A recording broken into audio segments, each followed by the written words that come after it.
Ẹ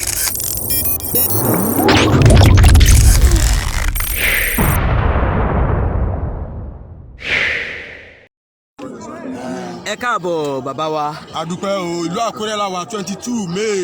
2021. Adúpẹ́ lọ́wọ́ Ọlọ́run. Adúpẹ́ fọ́lọ́run o. Adúpẹ́ lọ́wọ́ Aláwòrábí. Bẹ́ẹ̀ni. Adúpẹ́ lọ́wọ́ Allah tó dá wa sí lónìí. Bàbá Ìṣọ̀kan Oòduà TV ló ń bá yín sọ̀rọ̀ lọ́wọ́lọ́wọ́.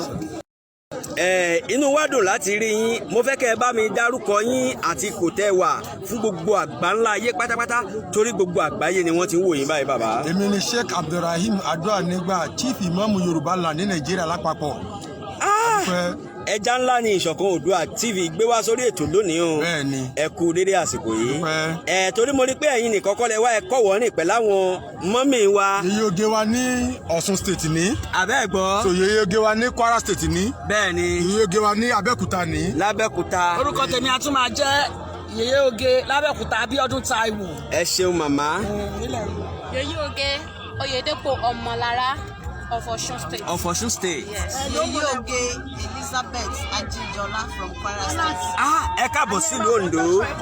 Inú wa dùn láti gbà yín lálejò. Bàbá, oríṣiríṣi nǹkan ni ó ń ṣẹlẹ̀ nílẹ̀ Yorùbá tí Yorùbá fi gbèrò pé àwọn fẹ́ dá dúró. Mo kàn fẹ́ kẹ́ ẹ bá gbogbo àgbáńlá ayé sọ̀rọ̀ nípa òmìnira Yorùbá tí a fẹ́ gbà yìí. Torí láì ní fi àkókò ṣòfò, à ń lọ kókò bẹ̀nu kò dẹ̀ sẹ́ni tó lè dá wa dúró. Àwọn olóṣèlú tá a yàn gẹ́gẹ́ bí sẹ́nétọ̀ rẹ́ẹ̀pù àwọn gọ́vnà táwọn alábùjá mínísítà wọn ò rí ń pa security ìdáàbòbò fún wa wọ́n dẹ̀ ń pa àwọn yẹn wá jojúmọ́. Pépà Tribune ìgbà tó fẹ́ ṣàlàyé ọ̀rọ̀ ó ní 1210 lèèyàn tó kú ní north láàrin 3 months.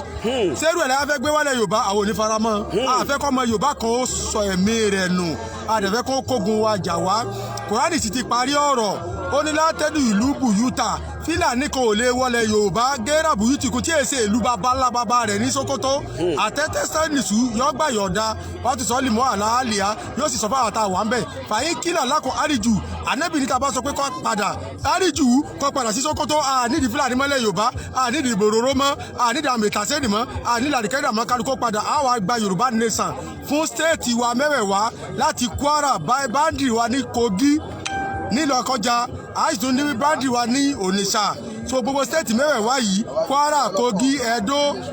Delta, Lagos, Ògùn, Ọ̀ṣun, Èkìtì, Ondo of Ọ̀yọ́ mẹ́wẹ̀ẹ̀wá yìí Yorùbá nation ni ẹ̀tọ́ fẹ́ ṣe president 2023 ayọ̀dá rẹ̀ kọ̀mọ̀sí l'Abuja but Yorùbá nation òní orílẹ̀-èdè títí wa àwọn òbá wọn dìbò tó bó ṣe jẹ́ náà nù. Ẹ ṣeun dádì wa ẹ pẹ́ fún wa. Gẹ́gẹ́ bí gbogbo ọmọ Yorùbá ṣe wà níbí torí pé a rí pé mega rally tí wọ́n ń ṣe ní ìlú Oǹdó òun lẹ wá fún. Gbogbo wọn dẹ̀ wọ́n ń retí láti gbọ́ àwọn ọ̀rọ̀ kọ̀ọ̀kan lẹ́nu yín bẹ́ẹ̀ ṣe sọ fún wa wípé nísìnyí a fẹ́ gba òmìnira a ò fẹ́ Fúlàní nílẹ̀ Yorùbá mọ́ ṣé Fúlàní nìkan la ò fẹ́ mọ́ ni torí àwọn elédè wa bíi Biafra àwọn náà làwọn fẹ́ dá dúró àti pé tá a bá dá dúró ṣé ìyẹn túmọ̀ sí pé Fúlàní ò lè wọlé wa mọ́ Ìgbò ò lè wọlé wa mọ́. Yọ̀dà fún yìí ó ti lófin Yorùbá dára wa mọ̀ tọ́ bá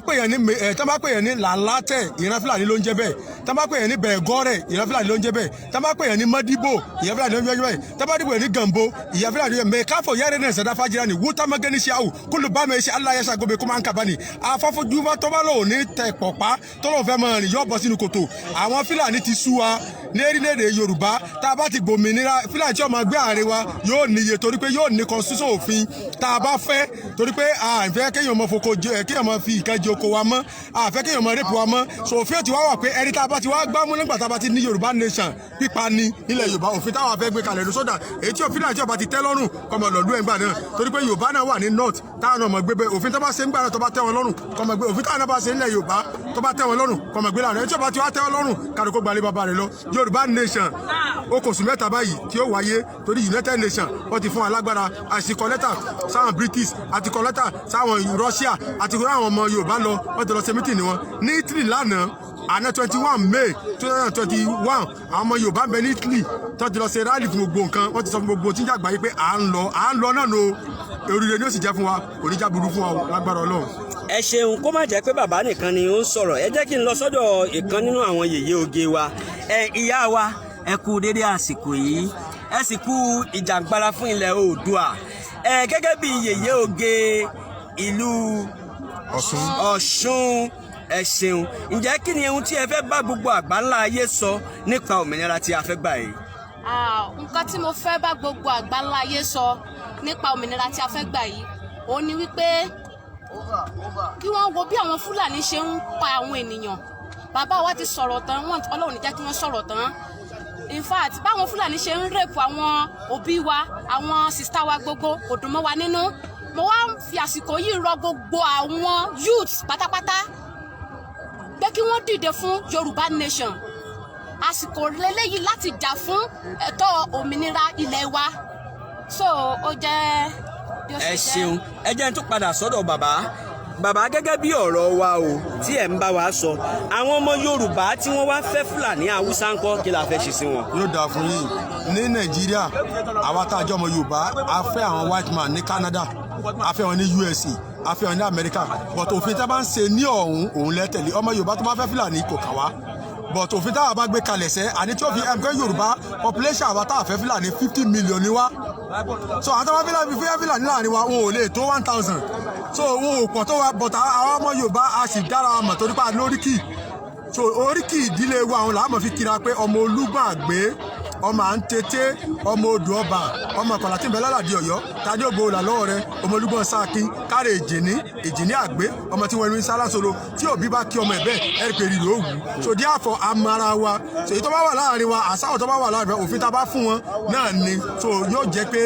àmọ̀ wà ní state and standard bá àwọn Amẹ́ríkà náà ṣe ṣètò pé ọmọ Yorùbá náà fẹ́ àwọn white man ní London wo dààmú òfin tá a bá fẹ́ kalẹ̀ ní United Nations náà wọ́n máa tẹ̀lé òfin tá a bá fẹ́ kalẹ̀ fún ọmọ Yorùbá náà ṣàfẹ́ wọn Saudi Arabia òfin tá a bá fi kalẹ̀ Saudi Arabia wípé ẹ gbọ́dọ̀ mutí ní o ẹ gbọ́dọ̀ jalè o òun náà làwọn fi tẹ̀lé so òfin tá a bá fi kalẹ̀ ilẹ̀ Yorùbá òun náà ní Fúlàní tá a bá fẹ́ wọ́n máa tẹ̀lé. ó dáa bàbá ẹ jẹ́ kí n tún gbégbá ọ̀nà yìí àwọn tí a wá bí sí ilẹ̀ Yorùbá tó jẹ́ Fúlàní ló bí wọn sílẹ̀ Yorùbá tí wọ́n ti kọ́ Yorùbá tí wọ́n ti ń bá wa jẹ tí wọ́n ti torí ní Amẹ́ríkà wọ́n á ní state by birth bẹ́ẹ̀ ni àwọn tá a ṣáà bí sílẹ̀ Yorùbá òyìnbó is a borrowed language bá a bá ṣe sọ kí wọ́n bá wa gbà á. ṣe rí àwọn tá a bá bí sílẹ̀ Yorùbá àwa dá wọn mọ̀ torí pé tẹ bá dé ẹ̀rìn ilé ní bandri ẹ rí ibi tírẹ́ẹ̀nì báyìí àwọn Fúlàní lọ́wọ́ àbẹ̀ tá ń ta wàrà àwọn Fúlàní tó ti pẹ́lẹ̀ Yorùbá nù ṣẹ́gẹ́jẹ́sẹ̀ but àwa mọ̀ wọ́n kò sí Fúlàní kan tó wà nílọrin tèmi ò mọ̀ 92 compound nílé Fúlàní tó wà nílọrin so gbogbo ẹ̀ la mọ̀ so àwọn jẹ́ second citizen nínú ìlú yẹn ni wọn ò lẹ́tọ̀ọ́ láti ṣe kánsẹ́lọ̀ wọn ò lẹ́tọ̀ọ́ láti jẹ gọ́vnà wọn ò lẹ́tọ̀ọ́ láti dipò kankan mú wọn ò lẹ́tọ̀ọ́ láti gbé wọn sí ráǹkì kankan lẹ́yìn pé wọ́n wà nílùú yẹn gẹ́gẹ́ bí onílù pẹ̀lú òfin tá a bá gbé kalẹ̀ pé second citizen ni wọ́n jẹ́ nílùú tán bá ti pẹ́ o but àwa mọ̀ wọ́n tẹ bá dé ẹ̀rìn ilé ẹ̀rì tán máa ta wàrà tó máa ní wàràwàràdà tẹ bá dé Ìjàbẹ́ ní Ẹ̀gbẹ́ Òṣogbo ẹ̀rì wọn Jàbẹ́ tẹ bá dé Ọ̀yán ẹ̀rì wọn bẹ́ẹ̀ tẹ bá dé ẹ̀rì tí wọ́n wà bẹ́ẹ̀ wọ́n ti pẹ́lẹ̀ Yorùbá kọ́lẹ̀ mi lòun ti lo 200 years wọ́n ti gbọ́ Yorùbá dáadáa but second citizen náà fún wọn but nínú ẹ̀tọ́ tí wọ́n wà wọn ò gbọ́dọ̀ bá wa dùgbò gómìnà kánsẹ́lọ̀ gbogbo kò tá àmọ́dù òdu ẹ̀kejì wọn ò lè ẹ́ẹ̀dì tíṣà léèwé bíi primary school wọn ò sì lè jẹ́ ọ̀gá àbí kan wọn ò lè ẹ́ẹ̀dì báńkì wọn ò lè wọ́n kàn wá gẹ́gẹ́ bí ìlú gẹ́gẹ́ bí ènìyàn tí ń gbé ní ìlú wa lásán gẹ́gẹ́ bá ọmọ Nàìjíríà náà lọ sí ẹsẹ̀ máa ń fọ òkú táwọn lọ fa bọ́ nílùú èbó tá jẹ́ transit driver tá èjó lórí ń bẹ̀ so báwọn náà ò sì wà láọ̀dọ̀ wa náà nù ẹ ṣeun ẹ jẹ́ ìtúndọ̀rọ̀ ìkan nínú àwọn yèyé oge wa àwọn yèyé wa rèé ẹ kú délé àsìkò yìí mọ́mi wa gẹ́gẹ́ bí nílẹ̀ Yorùbá ẹ ṣeun màmá gẹ́gẹ́ bí ìjàngbara tá à ń jà yìí àwọn olóṣèlú wa kí lẹ lè sọ nípa wọn. kò sí nǹkan kan fún wọn o tó bá mọ̀ wọn ara wọn ní ìsìn kó darapọ̀ mọ́ wa kó jẹ́ kájọ máa ṣe ayé wà fún olóṣèlú ìyẹn ò mí pé àkànṣọmọ Yorùbá mọ́ àmọ́ kò sí ohun tó ń jẹ́ òṣèlú mọ́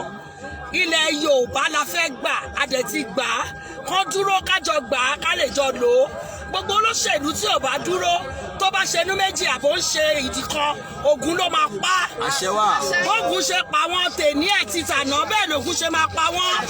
á rí bẹ́ẹ̀ á ṣe bẹ́ẹ̀. ẹ ṣeun orúkọ tèmi ni Abíọ́dún Táíwò. ẹ ṣeun ẹ jẹ́ kí n padà sọ́dọ̀ bàbá wa bàbá gẹ́gẹ́ bí ọ̀rọ̀ tí à ń bá lọ mo fẹ́ kẹ́ ẹ bá gbogbo ọmọ Yorùbá sọ̀rọ̀ jákèjádò gbogbo àgbáńlá ayé àmọ̀ràn ni o.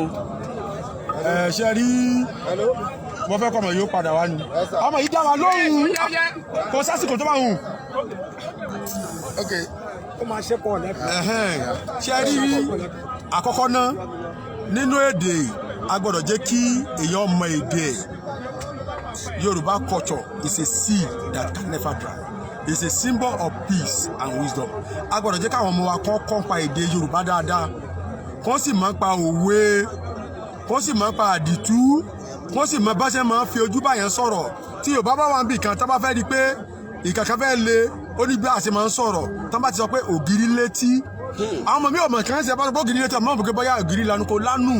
torí pé a gbọ́dọ̀ jẹ́ ká mọ àṣà wa èdè wa a gbọ́dọ̀ jẹ́ kí àwọn ọmọ wọn mọ̀ táwọn ọmọ bá mọ èdè wa òun náà ló jẹ́ compulsory subject tí wọ́n gbọ́dọ̀ mọ̀ tá a bá gba Yorùbá nation kalẹ̀ tó pé èdè Yorùbá yẹn tá a bá gba Yorùbá nation òun láàmú fi ṣe òfin ọlọ́pàá tó fẹ́ mú ọ nígboro Yorùbá ní òsọ̀ sí ọ sójà tó fẹ́ sọ Yorùbá ní òsọ̀ sí ọ so English ọkàn jẹ́ second language wa ni táwọn fi bá àwọn international community wà ní pay and standard tó bá jẹ́ ẹlẹ́sìn ìbílẹ̀ wípé tó bá ti dijọ́ Jímọ̀ o ẹ ti mọ̀ pé àwọn mùsùlùmí ó lọ mọ́sálásí o ẹ má gbé eégún o so a ti sàlẹ̀ báwọn tó bá jẹ́ mùsùlùmí tó bá dijọ́ Sunday o ẹ mọ̀ pé àwọn kírísítẹ́nì náà lọ chọ́ọ̀chì o yóò fi àdìpé contradictors yóò máa wáyé torí pé gbogbo mùsùlùmí tá a bá ti gba Yorùbá nation a máa lọ Jerusalem a máa lọ sí Saudi Arabia àwọn kírísítẹ́nì náà máa lọ Jerusalem wọn kò sí pé yà á disturb ẹ̀yà kan pé kí ẹ̀yà mùsùlùmí àbí kírísítẹ́nì àbẹ́lẹ́sẹ̀ àbẹ́kọ́ mọ̀ sí ẹ̀sìn wọn ìtura kàfẹ́ wà mẹ́rin pé a fẹ́ ní pay and standard lérí ẹ̀sìn tí ò ní sí ikú wí irú èyí táwọn wèrè tó wà lé Èkó ń sọ níjò ní táwọn pé Yorùbá kò ní lọrin táwọn sọ gbogbo àwọn aládàáda yẹn a gbọ́dọ̀ sọ gbogbo àwọn tí wọ́n ń gbà àwọn ọba tí ń jẹjẹkújẹ tá ń lọ káàkiri á stop gbogbo àwọn àlàyé òun so kìíní ò ní jẹ́ kí ìyá ọmọ jẹ ọmọ Yorùbá lọ á wà kọ́ ọmọ wa ní èdè Yorùbá gidi nílé ìwé yóò wà primary secondary tó fi jáde university so that òun ní òun lè mọ fi pòwe yóò mọ fi sọ̀rọ̀ lẹ́yìn náà ìka agbára tá a ti pàtì gẹ́gẹ́ bí ọ̀sẹ̀ dúdú tá bá fẹ́ sọ̀rọ̀ dúdú ewé tá a máa ń lo ewé kóró òsìn àti eérú tá bá ti dìbà rẹ̀ tó bá ti péjọ́ méje òun là á máa fi sọ̀sẹ̀ dúdú but nísìn àwọn èèyàn ti wá ṣe ọṣẹ túrà lọ́ọ̀sì wọ́n ti fi bọ̀sẹ̀ dúdú dé téèyàn bá wá mú ọṣẹ dúdú jáde nísìn wọn á kà á kó lóògùn wọn á kà á kẹlẹ́bọ so gbogbo kinní yẹn á ṣe nílẹ̀ Yorùbá kò ní sí pé ebi ọmọ pàmò yàn oúnjẹ ọ wà kò sí Dangote ọmọ control price sìmẹ́ǹtì àbí oúnjẹ gbogbo nǹkan tá a fẹ́ ṣe sílẹ̀ Yorùbá nù lágbára Ọlọ́run tá a bá gba Yorùbá nation àì fún wa ní oṣù mẹ́fà tí ìkan ọba dẹ̀ wá lọ́rùn ẹsẹ̀ pèlè mi chief mọ gbogbo Yorùbá pé ibi tẹ̀ tí wá sí but lágbára Ọlọ́run kọ́ a máa ṣe mọ́tò wa a máa ṣe plane wa a máa ṣe gbogbo nǹkan wa Yorùbá rẹ̀ sọ́sì gbádùn sọ ẹ fọkàn balẹ̀. ẹ ṣeun tó bá ti kó ohun a ó máa bèrè lọ ẹ ṣeun bàbá.